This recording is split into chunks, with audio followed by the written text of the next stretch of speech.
Yo, what's up, family? Before we start the video, please leave a like, subscribe, and share it in everyone that you can. Just get out there a little bit more. With that being said, let's get right into the video. Okay, so this is the deep dive first round series, Celtics versus Magic. I'm gonna have a little number session where I try to deep dive into all the numbers offensively, defensively, rebounding, and turnovers, all that stuff. And then it's gonna be a little bit of a film session from the January 17th game where we played them. Like I said in my initial reaction, if you haven't seen that, don't click off now. Wait till it's over, then go look at that. The Magic and the Celtics played 3 times.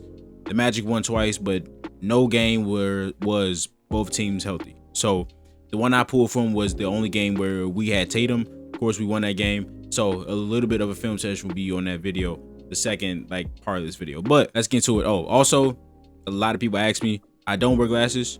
My mom said if I keep looking at screens without protection, I'm gonna go blind. So she bought me some blue light glasses. But so welcome. I got the little black book here, of course, with all the numbers in it. I wanted to play the Magic, right? I said that in the video. I wanted to play the Magic over the Hawks, right? Of course, the Hawks have a guy like Trae Young we can exploit all day. I just think the Hawks are a lot more explosive, and I just don't think there's a way, even though the Mavs are really good even though the Magic are really good defensively, there's just literally no way in hell that they can score with us. And what I will show you in the film session is even though they're really good defensively, I think they can't stifle us, honestly, but I'll show you that. But so first off, we're going to go to their offense. Of course, we know that they can't score. 105.4 points per game is the third lowest. Also disclaimer, is the regular season. They could be not completely different, but they could play better in the playoffs. Paulo missed a lot of games. Franz missed a lot of games. They had a lot of injuries. So even though these numbers do to pick who the Magic are, they are lower a little bit just because, a lot of their guys miss time. So 105.4 points per game was the third lowest in the NBA, 35.3 3-point attempts, 8th lowest, 31.8% from 3, which is the worst in the NBA, 85.8 field goal attempts per game, which is the second worst, well, not second worst, but the second lowest in the league. So the Magic are a really methodical team. They cannot shoot for shit. They're not going to shoot a lot of threes, but they play a really methodical game, and it's really good for the playoffs. I thought that was a really key reason as to why they took the Cavaliers to 7 games last season. It's just that in the playoffs where the game slows down, even though they're not gonna go to the second round or go to the third round, and make a deep playoff run, their play style translates to the playoffs beautifully. And throughout the regular season, they averaged the least amount of offensive possessions per game, and they had the least amount of possessions total in the league this season. So they also averaged the most seconds per possession, 15.59. To my surprise, I know the Celtics aren't a really super fast team, but the Celtics are second slowest pace team in the league. The Magic are the slowest team. We're the second slowest team. So this is going to be a really slow, methodical series, but it's going to be 2 different type of play styles. Of course, the Magic can shoot. They are last in assists. They don't rebound particularly well, which I'll get into also. Where can the Magic hurt us on offense, right?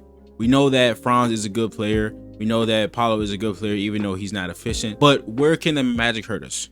The Magic can hurt us with their free throw game, right? That is where a lot of their offense comes from. It comes from the free throw game. So they were 7th in free throw attempts, 23 per game. They were 2nd in free throw rate, 26.9%. They were 4th in technical free throws. I don't know why they're getting so many tech free throws with 48. They had the most percentage of their points from free throws in the NBA, 16.9%. They have the most possessions in the bonus per game. 26.47% of their possessions are them in the bonus this season. So the Celtics, to combat that, right? Celtics commit the second fewest amount of fouls per game, and we allow the least amount of free throws. So if the Celtics can keep those things cool or keep those things in order, just like they did in the regular season, the Magic will have a really tough time cracking 100 points. Also, they're a good cutting team. They average 11 points off cuts per game, which was 7th in the NBA this season. And that's not a lot to say about their offense, honestly, because Paulo's gonna have the ball a lot. Franz gonna have it a lot. Cole Anthony can give you a spark or two, of course, offensively off the bench. Well, I don't know why they don't start Cole Anthony. Corey Joe has been effective per the not effective. They haven't died with Corey Joe on the floor per the numbers this season, but Cole Anthony is, I don't know why they're not starting. That's maybe all I have on the offensive side. Now, okay, the rebounding, they only averaged like just under 42 rebounds per game, which is the third worst, the third least in the NBA. I don't necessarily think the Magic are a horrible rebounding team. I just think the number of possessions, right? Since they are the slowest paced team in the league, they do a very good job of having the opposing team like also not play that way, but it just happens inevitably when you play against the slowest paced team in the NBA. You're not going to get as many shots as you usually do. So I don't think they're a horrible defensive team, but they do like every stat offensively, especially, is like very low in quantity just because they play really slow. Now, I also think that is why some of their defensive numbers are so good. So I said slowest tempo plus great defense combines really well. So the Magic defensively are first in these categories: points per game at 105.5, opponents assists at 22.8, field goal attempts at 81.5, three-pointers made per game at 11.4, three-point attempts at 31.4, three-point frequency, opponent fouls, so really adept at getting to the free throw line. Their opponents foul them the most out of any team at 20.3. They average the most blocks. They average the least amount of offensive rebounds given up at 9.2. They were second in defense rating only to the Oklahoma City Thunder. They were second in turnovers forced. So the two big things that I see that the Magic can really turn this series up in are two things that the Celtics do well. So that's free throws, right? The Celtics don't foul, right? The least in free throw attempts to their opponents. And then the turnovers forced, right? They're second in turnovers forced with 16.2. Celtics don't usually turn the ball over, right? So if the Celtics can just keep those the exact same, I don't see this team cracking 110 points this series. I really don't. And also, like, all of these look good. Like, the attempts are really low. The assists are low. The points per game is low but like the slow tempo really helps the numbers, right? They're still a great defensive team. I'm not taking that away from them. But the field goal percentage, right? The three-point percentages, you can still shoot fairly well against this team. It's just that you got to make your opportunities count because of the slow pace. All right, so some lineups. It was really interesting to see like the Franz and Paolo on-off swings. Of course, the advanced stats really favor Franz in these arguments. Paolo is a mid-range demon. Like, Franz also dabbles in that stuff too, but like it's just really interesting. So Franz was, of course, the biggest on-off swing on his team. 5.8 net rating when he was on, -6 with him off. Now, these are pretty interesting, right? With Franz and Paolo off the court, of course, not a good team. -5.36 net rating. With Franz on and Paolo off, they were a +8.3 in net rating. With Franz and Paolo on the floor, +3.2. With Paolo on the floor, Franz off, make sure I -7.5 net rating. And shout out to my boy D-Lee for 3. Huge Hawks guy, great NBA mind, very knowledgeable of the game. He did like a 6 to 8 minute video of like Franz and Paolo and like how like the numbers back everything up. Like for some reason, the advanced stats, not for some reason, like Paolo is not an efficient player, but I think he's still a really good player. It's just that he's not efficient. And there's a lot that goes into that. There's the Magic being the worst shooting team in the NBA. So again, when I show y'all the film session of us loading up on Paolo because we don't trust anybody else to shoot the ball, even Franz can't shoot, right? Shoot threes. Even he has struggled to shoot the threes after his shoulder injury. Like there's a lot that goes into that. But just as of right now, Paolo's not an efficient player, right? That doesn't mean he's not effective. He's just not an efficient player as of right now, not as efficient as you would want your number one option to be. But with all that being said, their best plus minus lineup this season was KCP, Cole Anthony, Franz, Paolo, and Wendell Carter Jr. was a 10.8 net rating in about 100 something minutes. Like they have a lot of lineups because a lot of guys have been hurt, but this was their best rated lineup, and I think this was the second most minutes. So Cole Anthony, again, the veteran presence of Corey Joseph helps in the starting lineup. I don't really know, but that's all I have for right now. For the number section, I'm gonna get into the film session right now. All right, how y'all doing? I hope y'all doing good. If you're new here, welcome. If you're not, make sure you take your shoes off before you come in the house. Your shoes should have already been off without me even telling you that. But so in this game, the Celtics won 121-94. A couple of disclaimers. This was the only game that we had Tatum in this regular season series. In this game, there was no Franz, no Suggs, no Mo Wagner, no Goga Badate. There's not going to be any Jalen Suggs in this series. There's not going to be any Mo Wagner in this series. So The only person really is Franz and Goga Badase. So the Magic are a really, really good defense. I'm very comfortable saying that they were the second best defense in the NBA this past season, right? But the Celtics really showed something in this game, and they exploited a lot of things, and they kept going to the same thing, and the Magic just couldn't do anything about it. Again, the Celtics won this game pretty handily, and what will happen is the Magic will limit our shot attempts and our threes. The way they play defense and in their scheme is they don't tilt the floor a lot, because you see a lot of teams when we have Tatum drive, that's how we get a lot of our threes, right? When we drive and kick, teams overreact. Well, not overreaction is Jason Tatum and Jaylen Brown driving, but when teams try to help way too early, then we force them in a rotation. We're driving and kicking out to threes. The Magic in this game specifically, they were not tilting the floor a lot, and they were only helping on our drives at the rim. There wasn't too much of like heavy gap defense, them trying to stop guys from getting to the rim. They were playing one-on-one. Those guys had to guard their yard, and when we got to the rim, that's when you saw help. So we had a lot of space for our drivers. This is a peculiar Jaylen Brown series, but watching this game did make me feel better about the spacing he will have as a driver, and he just needs to make good decisions and, of course, be healthy. So the Celtics shot 52% from the field. They were 42 of 80. 80 shot attempts was the fifth lowest of the season, but we scored 121 points. 17 for 37 from three. In the beginning of this game, like the first and middle part of the second quarter, the Celtics were 5 for 5 from three in the first quarter, right? We just weren't shooting a lot of them because we honestly didn't need to. We also were 20 for 22 from the free throw line. At the start of this game, let's really get into it now. Kristaps Porzingis made his first 5 shots. And what is really prevalent in this game is the angle pick and roll. We can angle pick and roll this team to death. Literally to death. So again, they are a great defensive team, but Kristaps Porzingis can be a real cheat code in this series because yes, they have positional size, but at the 5, they don't really have that, right? And positional size doesn't mean anything with Kristaps Porzingis because he's 7'3". So you got a Tristan da Silva on the court, right? You got a Franz on the court. You got those guys are tall, right? But they're not Porzingis.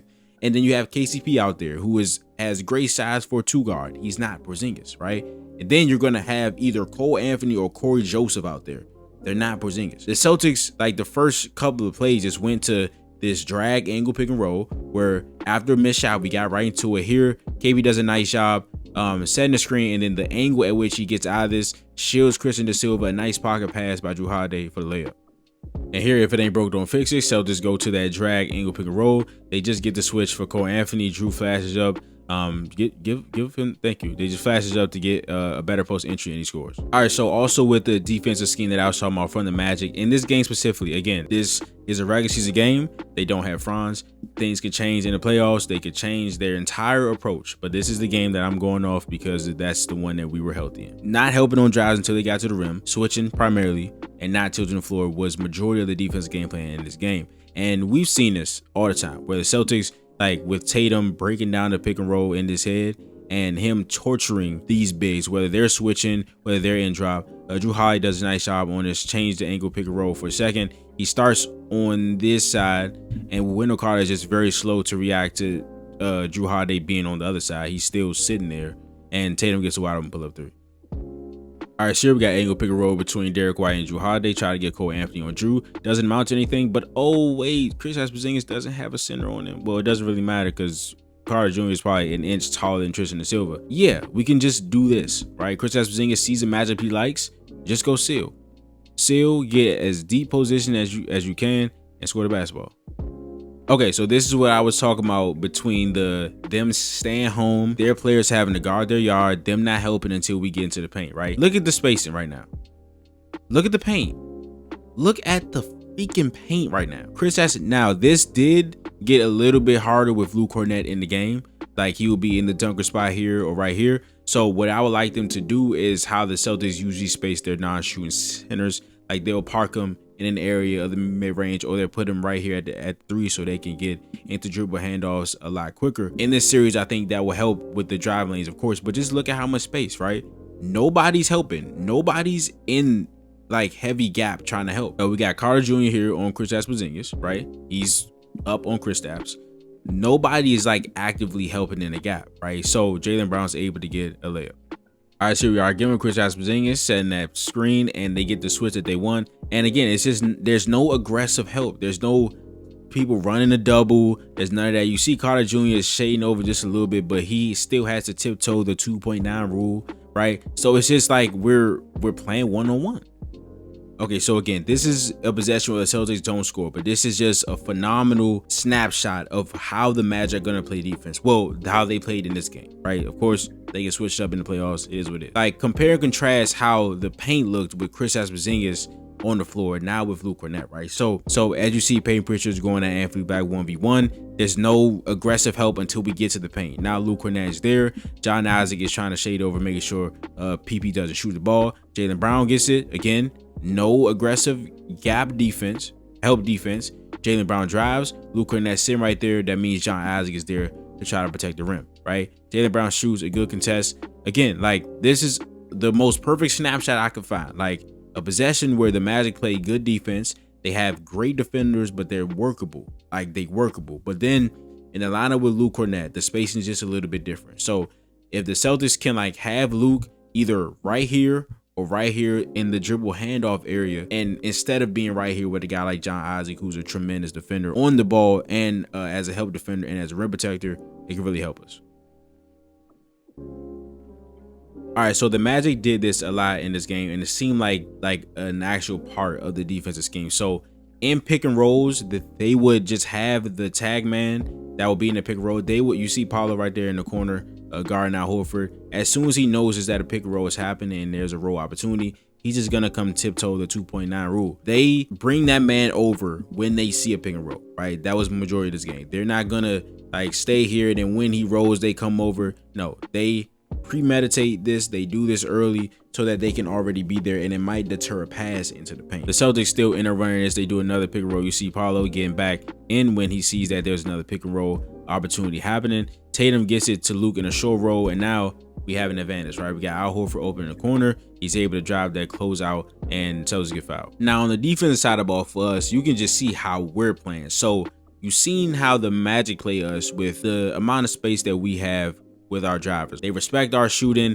They don't want teams to shoot a lot of threes. The Celtics are not going to get up to their mark a lot of games in this series in terms of three-point attempts. It is the complete opposite for the Orlando Magic for us, right? So on defense, we're going to show hands in the gap. If they get a matchup that we don't feel comfortable with, we're going to come double, and we're fine with playing into rotation. We're fine with just make these guys shoot threes. So when Paulo has the ball, he's going to see body. Sam Howard switches. Jason Tatum comes to double. You see Luke Cornett not really guarding John Isaac. Like, we will let John Isaac shoot as many times from the outside as he wants. An incredible defensive player, but offensively, we're going to make him work.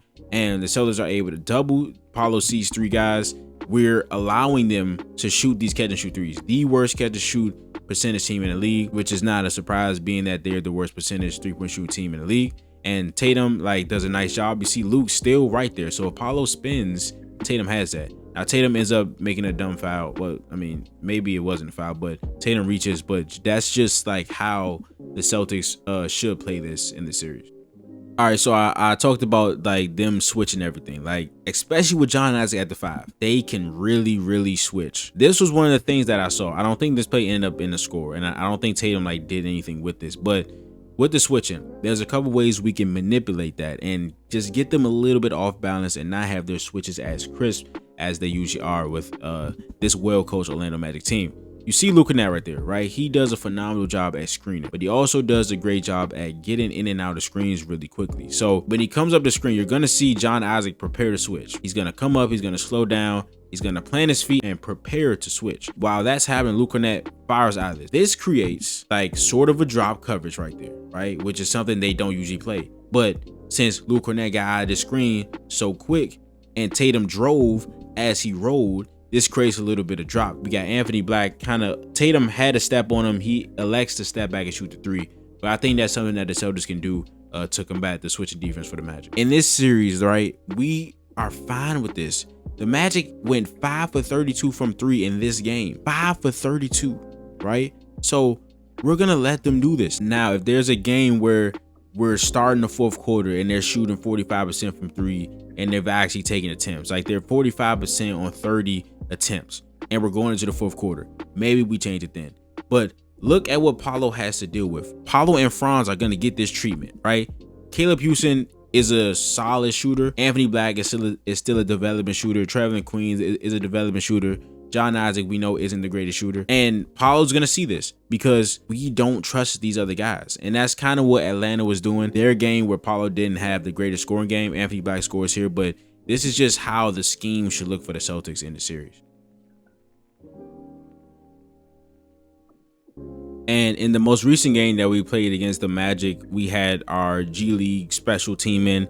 None of our starters played, plus Al Horford, and the Magic still were not able to crack 100 points with Franz and Paolo. But in that game, the Magic played the same amount of defense, well, the same type of defense, sorry, and we scored 76 points. With the starters in, it's a completely different game. So if this is Drew Peterson going one-on-one with space against Anthony Black, he's not going to score as many times as Jason Tatum's going to score in Anthony Black, right? So he drives and just look at how much space. Nobody's like gapping hard. He comes to the side of Cole Anthony and he backs up to the 3-point line. Now, when he gets there, there's going to be a contest, of course, but Jason Tatum's too good. In a post game, I think can be really effective, of course, for Kristaps Porzingis, but also for Jason Tatum and Jaylen Brown. We know Jaylen Brown in some playoff series has been having trouble with, seeing multiple defenders on drives. If there's a team that's really adept at swiping down and getting turnovers, Jaylen Brown can be a little turnover happy and not make the best decisions as to when to drive and how to drive and the pace at which you drive. An easy way to combat that is getting him to the post, especially if the Magic aren't in gap super heavy, if they're not doubling super aggressively. Jaylen Brown has this space one-on-one. That's a recipe for success. And Tatum hits this amount of space one-on-one with Trevin Queen, and he scores a basketball. And I swear to y'all, I really meant it when I said we can angle, pick, and roll this team to death. Jason Tatum, Kristaps Porzingis, Jaylen Brown as screeners in this series can be really effective. And you see we get a switch on Cole Anthony and Tatum just goes to work on him. And if it ain't broke, don't fix it. Another angle, pick, and roll leads to an and one. Okay, so the Magic, again, like I've been showing you guys, have been getting bullied on angle, pick, and roll the whole game. This is when we started to get some of our threes up, right? So you see we have 10 threes to this point. We had 5 threes, I believe, at the end of the first quarter. This is when the threes started ramping up because the Magic kept getting killed on angle, pick, and roll. We kept trying to hunt Cole Anthony and it kept working for us. And this is what that turned into, right? So we try to set the angle, pick, and roll, right? Cole Anthony goes under trying to shoot the gap and not shoot the gap, but he's trying to get back to Drew Holiday. And you go under the screen, Jason Tatum sets a good one, and we start to get our threes up. And then angle, pick, and roll again. Lastly, you see how John Isaac is fighting for Tatum not to get over there. Then it happens again. Cole Anthony tries to go under. Drew Holiday hits another 3. Also, I just want to say that I haven't talked much about like Magic players specifically. I've talked about Paolo and Franz, but like Cole Anthony is going to be annoying in this series, so please just get ready for it. He's going to be annoying. He's an explosive scorer. Anthony Black is a nice young guard that I like with positional size, is a good defender, is a good playmaker. Him hitting shots will be pivotal for the Magic. It won't be enough, but like just to see him develop that shot will be good for them. And we know the type of veteran KCP is. We know what Wendell Carter Jr. is. But this Magic team is a good team.